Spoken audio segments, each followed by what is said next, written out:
السلام عليكم ورحمة الله وبركاته، ازيكم احلى متابعين في الدنيا؟ يا رب تكونوا بخير. جايبه لكم النهارده اكله ما تخطرش على بال حد: الكباب الكوابري او الكباب النافش او كباب الاكابر. اكله كده لو عندك ربع كيلو لحمه ومزنوقه في عزومه، هي دي اللي هتحللك المشكله. دي لوحدها كده اكله متكامله اقتصاديه، مش مكلفه خالص، وفعلا مشبعه جدا. بيعملوها دايما الكوابريه في العزومات والافراح والمناسبات. ميزة الكباب الكوابري ديت كمية اللحمة القليلة اللي فيه بتعمل مقدار وفير، وطعم اللحمة بيكون طاغي جدا على الرز. يلا حبايب قلبي، نسمي ونصلي على الرسول وندخل على مقاديرنا النهاردة.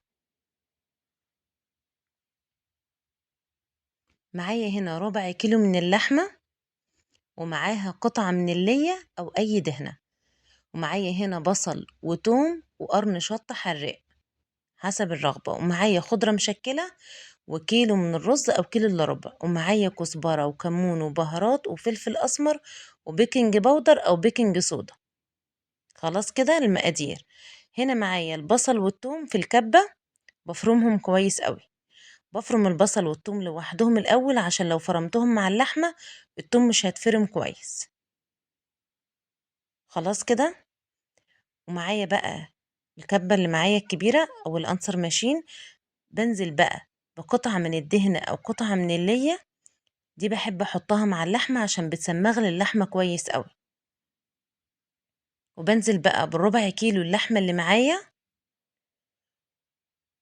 أنا باضربه تاني عشان يتسمّغ معايا، ونزلت بقى هنا بالبصل والتوم اللي أنا فرمتهم لوحدهم ناعمين، وهنا معايا كمون وفلفل أسمر وبهارات لحمة وكزبرة ناشفة، ونزلت معايا بمعلقة صغيرة من البيكنج باودر.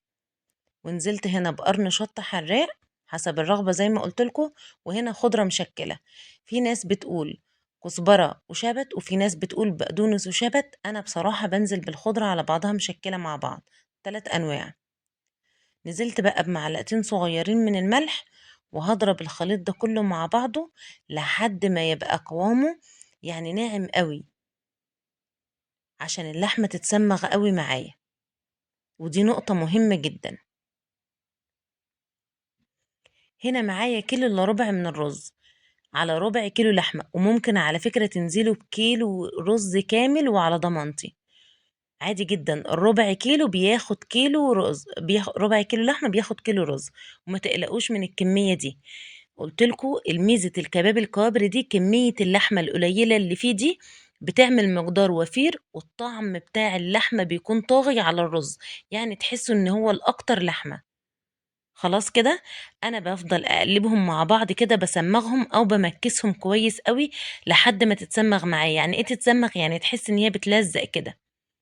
في المرحله دي ممكن تركنيها في التلاجة ربع ساعه، انا ما ركنتهاش، اشتغلت على طول. معايا الحله هنا ببطنها بجزر وطماطم وبواقي الخضره اللي انا قطعتها. طبعا ممكن برضو تحطي بصلايه طرنشات برضو، وكل اللي انت عايزاه، بس انا ما حطيتش بصل عشان انت عارفين بقى البصل غالي الايام دي.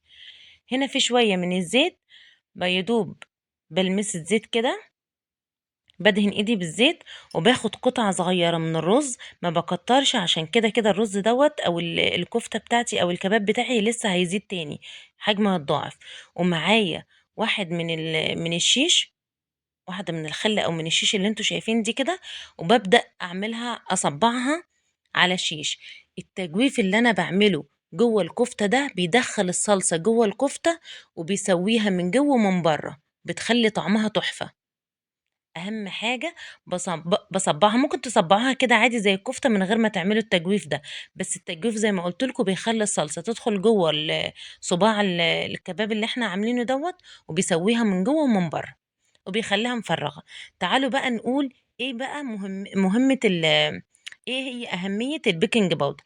البيكنج باودر لازم منه جدا، عشان بيكون بيخلي الكباب معايا متنفس وبيكون هش من جوه. تمام. والبهارات طبعا بتخلي ريحتها حلوة جدا، والملح والفلفل الأسمر اللي احنا بنحطهم بيخلوا اللحمة تتسمغ معايا. ممكن بعد ما تقلبوها وتمكسوها أو تسمغوها كويس تحطوها في التلاجة ربع ساعة، تشد حيلها وتبدأوا أو تريح وتبدأوا تصبعوها. أنا بصراحة ما ركنتهاش، اشتغلت على طول. بصوا، ما شاء الله هتعجبكم جدًا ومش هتفكوا منكم خالص، بس أهم حاجة تمشوا على المقادير وتعملوها بنفس التكنيك ده بالضبط. خلاص؟ أنا بقى هنا في الحلة رصيتها معاكم زي ما أنتم شايفين كأني باعمل محشي بالضبط. هنا قبل ما أخلّص هاعمل معايا الصلصة لحد ما الصلصة تتسبِّك، هاكون أنا خلّصتها تصبيع. نزلت بشوية من الزيت وقطعة من الدهنة معاكم، زي ما أنتم شايفين كده في الحلة، أنا برضه باحب أضيف قطعة من الدهنة. باقلّبها كويس أوي وبانزل عليها بمعلقة من البصل والتوم اللي أنا كنت فارماه، باحطه على اللحمة باشيل معلقة منه.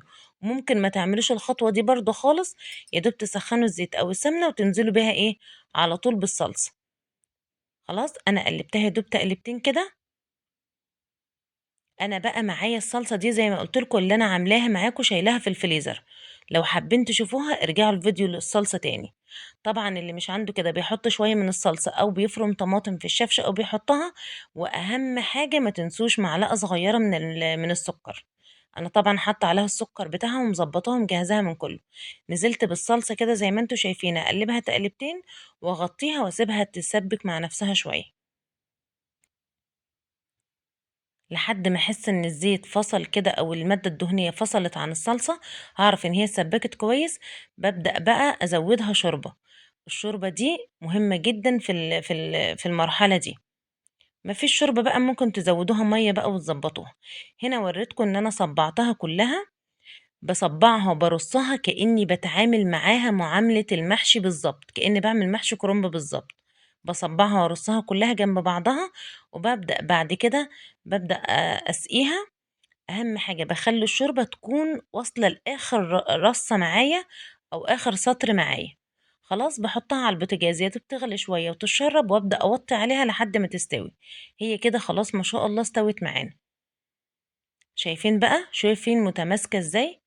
لآخر صباع متماسكة ما فيش أي حاجة خالص. أنا رصيتها ما شاء الله. شايفين الكمية دي؟ ولسه الكمية دي أنا باوريكم إن لسه كمية تانية معايا في الحلة. ما شاء الله بتعمل كمية وفيرة جدًا، اقتصادية جدًا.